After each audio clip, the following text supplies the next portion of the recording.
Morning, everyone. So, as I say, my name is Russell Rickett. I'm from Teledyne E2V, based in Chelmsford. We're one of the many sort of fractions of Teledyne across the globe. It's an ever-growing business, and I know recently they've also acquired Excelitas, who are North Wales, I believe, are somewhere here today. Hopefully, I'll meet you later. So they're another addition to the group within Teledyne, a real quite diverse product market. So as I say, we're based up there in Chelmsford, and I'll talk a little bit more about us as we go through the slides. So the Chelmsford site's pretty much split into two divisions. So we have our space imaging division, and we've sort of got quite a long heritage in Chelmsford. And this is a little bit of an overview of some of the stuff they get involved in. Those that are old enough will remember the Hubble telescope. Some of you might remember the Rosetta mission, where they went chasing a comet. So it took 10 years to fly there, and then they landed a lander on a comet. We had imaging sensors on that, so some real sort of top-end missions, both with ESA and NASA. So we're well in there with some of the leading space industries. So our imaging sensors got a very good reputation within those markets. So it's a bit of an overview there. So we've got everything from looking out into space, looking back to Earth, you name it, we're there. So a very broad spectrum of applications. And this is where I sit. So the other division, we have a division called the RF Power division in Chelmsford. And when I say RF power, it's predominantly vacuum tubes that are used for anything from radar through to radiotherapy. And that's sort of commonly the products that I work on. This here looks rather boring, but that's sort of the main power source, if you like, in a radiotherapy machine. And that's where we sit. So from a markets point of view within the RF division, as you can see, all based around RF power. But anything from the healthcare, which we talked about, and that's quite impressive. I had to put that on there. Every quarter of a second, they reckon somewhere in the world, someone's being treated with one of our radiotherapy products. So that's quite whilst not a great thing to have to be getting treated for cancer, but nice to know you're having an impact somewhere, which is great. So then into defence, anything from radar to communications and sort of protection of assets. Through into marine, and again using that same technology, predominantly radar in the marine markets for sort of obviously helping ships navigate and protecting them from being in the wrong place at the wrong time, you might say. Then into cargo scanning, and then down into science. Some of our other products are used in science markets, in places like CERN and Argonne, where they've got the big collider rings that they use for all sorts of research, which is way over my head, if I'm honest. Little bit about me. Started life as an apprentice toolmaker. So by trade, I'm a mechanical design engineer, and that is my primary role, to lead a group of mechanical design engineers. I've also got an analysis engineer that works within the business for me. The worrying stat, when you stop and put slides together like this and you've realised you've got 25 years of experience in sort of Creo and Intralink, and then into Windchill as we know it now. So I've been using it longer than all of our current apprentices have been alive. So it was really nice of them to point that out when I was talking about that at work. Also had a long relationship through that journey with Root Solutions, who are obviously now part of the broader PDS Vision group. So we'll talk about the speedy journey that we've had, you might say, over those 25 years. So for us, this is a bit of an overview, and I'll take you through a timeline of where we are and how we've progressed, because for some, it's quite a daunting task, and you go, oh, where do I start and how do I get into that? But predominantly, obviously, data accessibility. Everyone's got a network drive. We all love them, don't we?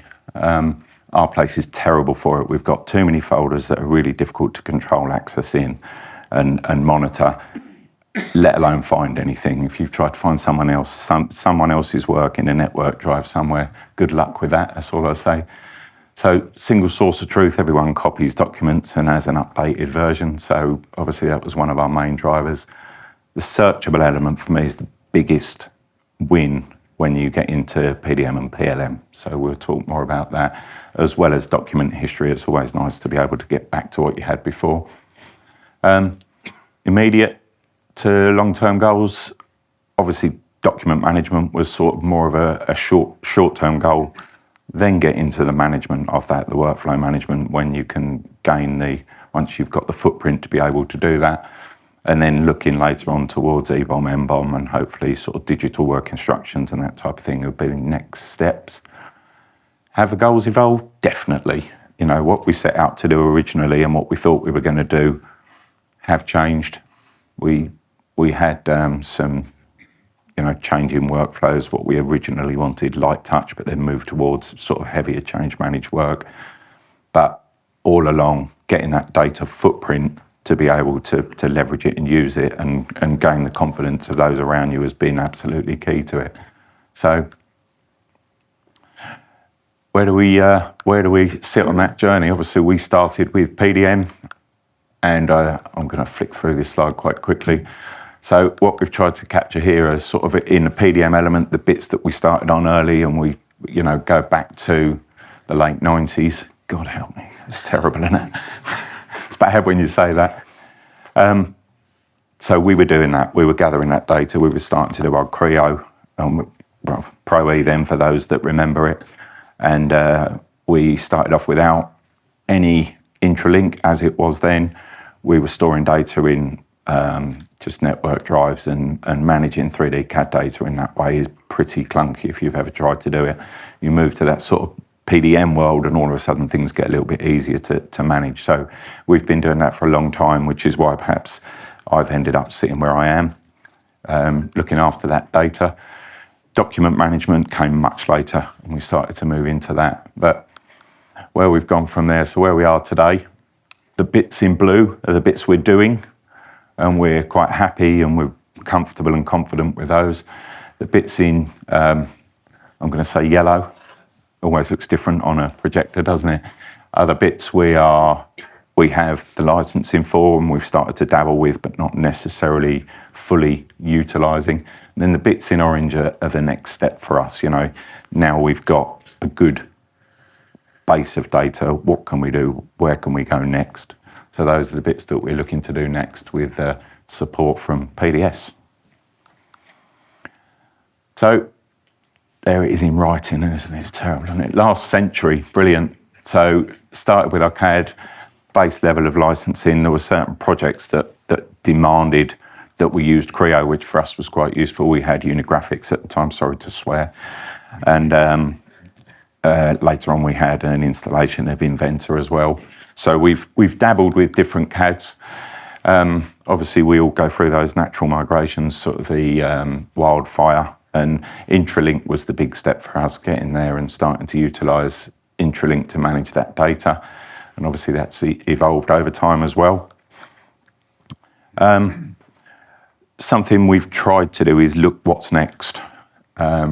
Many years ago, we started to make a habit of saving our IGES and step files to make them available. We run a SAP system alongside our PLM tool, does all of our procurement, but we have to ship all of our files the way our business is still working at the minute. So we very early on started issuing IGES and step files. None of our suppliers were ready for it.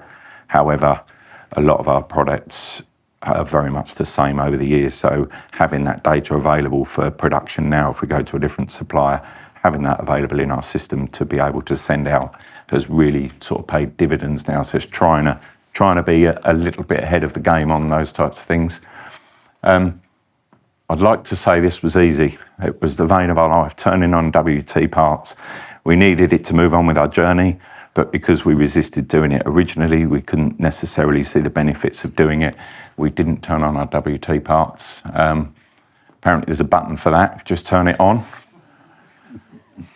I won't say any more on that. I'll let you ask James Brooks later about the button if you catch up with him. So then really for our business came a step change. We had a change in management in our space imaging division, someone that had come from another company who were heavily using Windchill. When I say heavily using Windchill, they had quite a customised system. I always get that wrong, customised, configured, customised system. And when we started our journey, that was the view. There were certain things that they had experience with, and they were really keen to really echo what they were used to having. So we started to roll out the use of wind chill across the space imaging division, and we had a kick out of Inventor, and we focused in on one tool across the business. So I've jumped ahead a bit. So that decision to enable the WT parts and suffer that pain of that upgrade at that time started to pay dividends, because we were able to start hanging documents and things off of those WT parts, and it made life a lot easier for that. So with the growth within our space imaging division up to around about 150 users or 150 licenses, whether they're all using it or not is another thing, isn't it?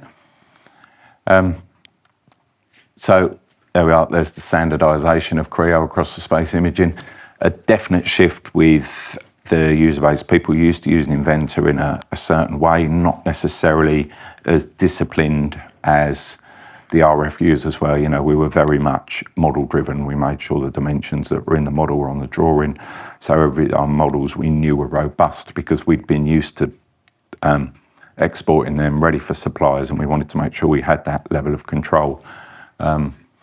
Almost too much control, some may say originally, but the users that have come over and started working, don't get me wrong, you can use other tools in that manner. They weren't used to working in the same way as us with that level of accuracy in the model. But I think originally they struggled with it. They were like, why do I want to be, you know, that controlled? But they've now got used to the level of control that you have within Creo on your models, so that your whole data pack is robust. So you start making changes and it flashes through everything. So it took a while, but everyone's quite happy with that move, up to sort of 30 Creo licenses.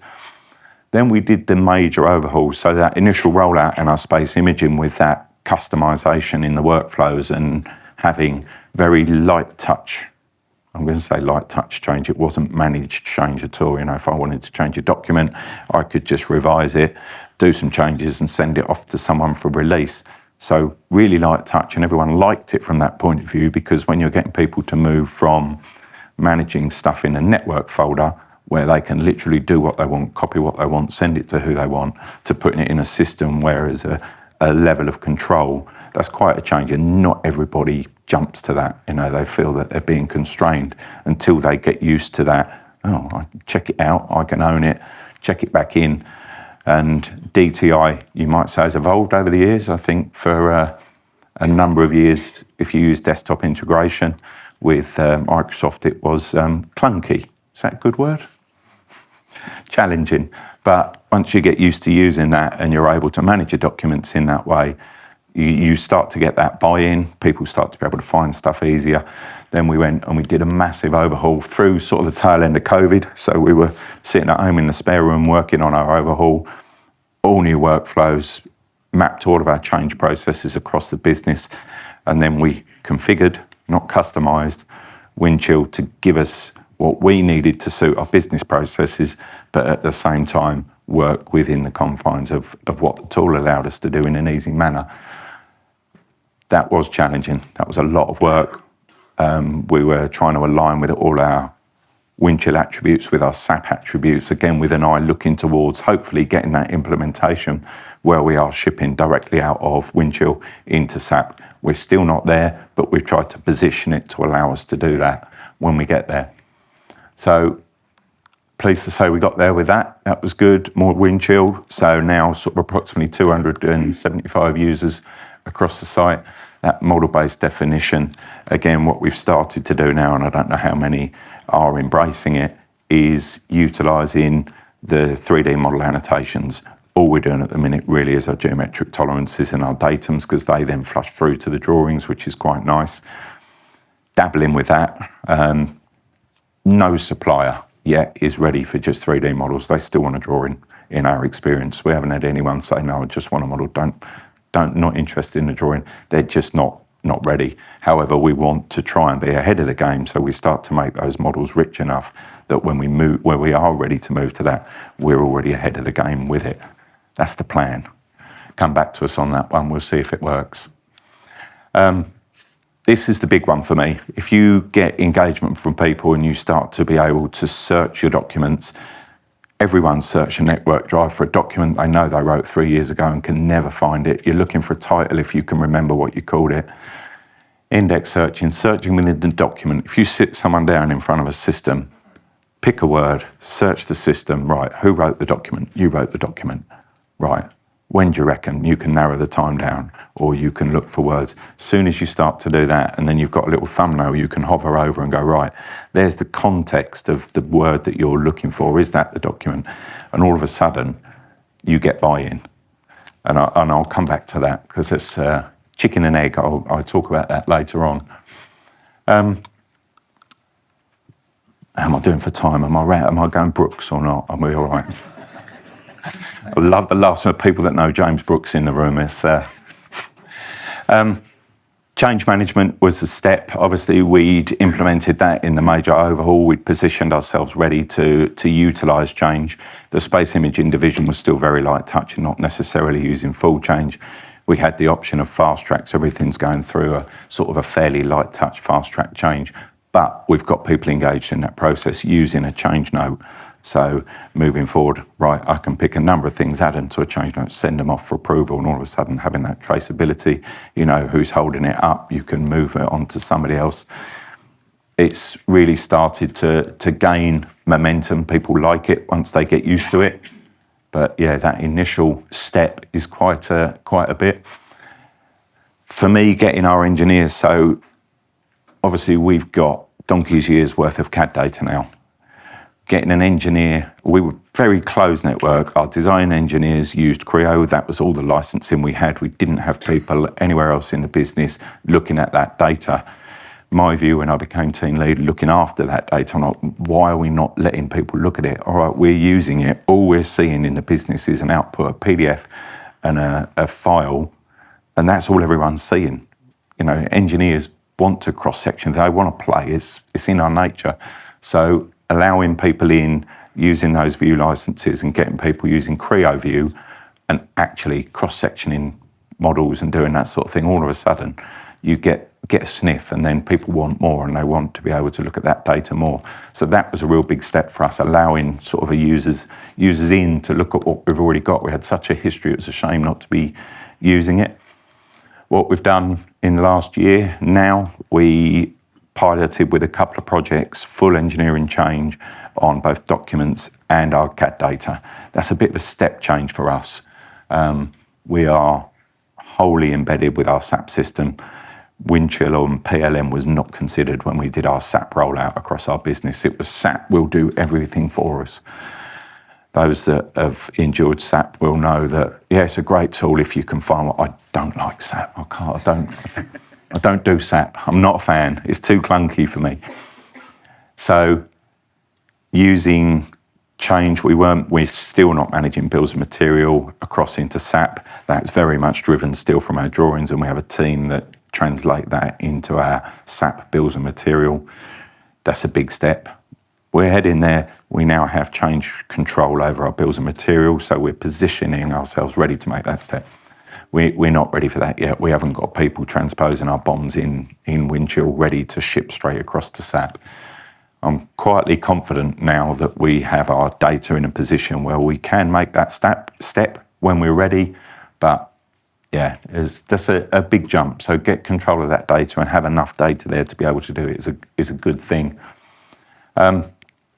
User base has grown, but now because people are starting to sniff it, you get people using the models, you get people searching documents, you start to get a demand. It's been difficult for me managing a design team trying to get people's buy-in, but I'm now starting to get buy-in from senior management. We've had it over the years, it's come and gone. You get the people on the shop floor who carry on doing what they're doing and the management change, and the visions change alongside that, but we're now in a position where we've got a real great foundation and we've got management buy-in to want to do those next steps. And we're also getting a pull from the business of people that have started to look at the data and want to use that data and store information in there to allow them to find it and get away from our network drive. So I'm feeling a real pull now, and I'm having to do less pushing, which is brilliant for me. So We had a final decision, right, every new project now, which is kind of a step. It's very difficult to do everything, all of the old work, we've got stuff in, we've still got hand-drawn drawings. When I joined the drawing office, we actually did have drawing boards. There's probably people in the room that's never seen one.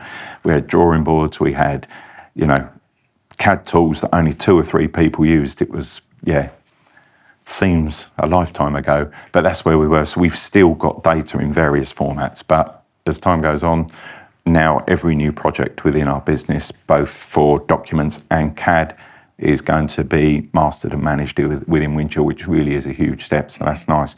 Any new product introduction in the future, we know we'll have a full managed BOM, and we'll be able to take those next steps. Big one for us, we've started to use our Windchill system in Grenoble and Seville. And then all of a sudden you go, export control, brilliant. And anyone that's had to worry about that will have suffered the same pain as me.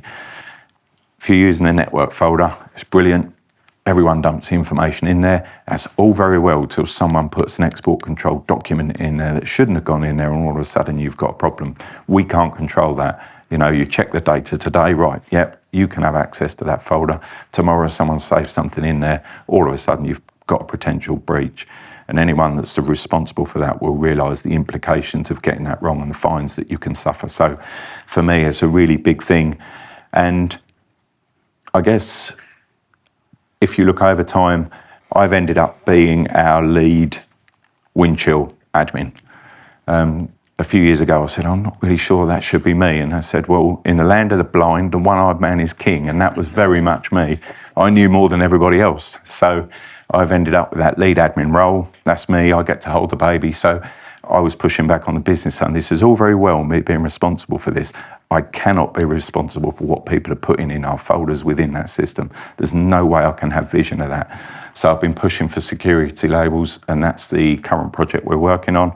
So looking to label all of our information so we can group the people into what level of security clearance they've got.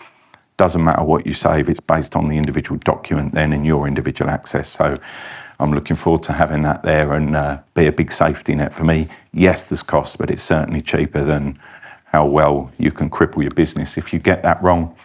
So go live next year. Thumbs up from Pete, go live next year, we're good. And then what's next? So, we plan to look at, I know PTC have got a tool to allow you to help identify what the business wants to do as opposed to what tools you're going to use to do it, which is the right way around to do it. So we're going to look at what we can roll out next. We're certainly looking at how we can improve our manufacturing flow. What we're doing, digital work instructions for me is something I want to get control of. If we've got jigging that's mentioned in documentation at the minute, I've got no way of finding what's referenced where. So hopefully get control of all that type of stuff, and that will be what's next. So just to sort of wrap up, main challenges, change. We all know people are resistant, but we were really lucky in our space imaging division. That was taken away. You will use Windchill. This is what we want to do, so that was good. And I'll come back to that chicken and egg that I mentioned earlier. It's really difficult to tell people it's going to be better to be able to search a system, but when you've got a system that has nothing in it, how do you convince people that it's going to work? So in a way, it's been really useful that we've been using Creo for donkey's years, because we've got a library of information and we've been able to leverage that and give people sight of it. And because it's pretty robust, it's been really useful. So that's a difficult one to sell to the business. Cost, of course. Big one, searching for information, and that's where I say I think that search is really powerful. If you can't find information that's buried, there's a cost to that, but how do you make that tangible, especially when you're senior management? How do you put that into numbers to justify the money that you're going to spend on your Windchill tool? But as I say, we've started to look at the tools to help us identify what areas to grow with the tools. And there's never a right time. Look at us. We started our Creo work. We started that a long time ago, and that's absolutely been brilliant for us. But once people start, that gains momentum naturally. So yeah, don't hang about. Would I say we got it right? No, we didn't get it right when we first started. We've enriched our data further. We've added more attributes. We've changed our workflows as we've gone on. Yes, at times it's been a little painful, but we've always done it with a development server. We've never done it on our production server, so we've allowed to try it. We've had a group of users test it. Yeah, we've got it wrong. We've tweaked things, but yeah, start the journey. Don't be frightened to get it wrong is what I would say on that one, if I'm honest, because we didn't always get it right. So quite quickly we found, along with the Creo users, that initially that level of control is daunting to people. They don't want to do it.